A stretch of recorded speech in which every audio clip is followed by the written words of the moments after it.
Bir жылдын толукшуган жайы эле, дилдиреген июлдун айы эле, көгүлтүр кызыл гүлдү, жумшак жука, көйнөгүң үлбүрөгөн шайы эле.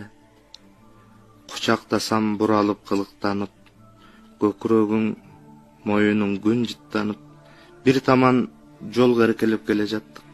Биздин максат бир тарап сыяктанып. Кызыл көгүм батыш жакка оттой жанып, кыналыштык байкоостон токтой калып, чоочуруп калган сезимдер үйүр алып, чопулдаш териндер чоктой жанып, айланады тыңшадык анан, азгырыктан кайрылып араң чегирткенин, баканын, жел аргынын үнү калды жүрөктү жаралаган.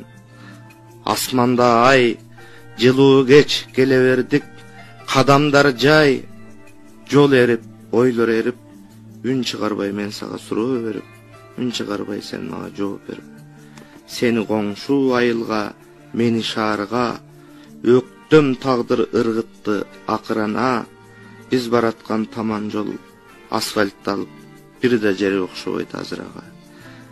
А сени көрүп түшүмдө жаңы гана, селттей түшүп ойгондум ушул таңда, балким сен да түш көрүп, эми туруп, жаткандырсың чай берип жанагыңа.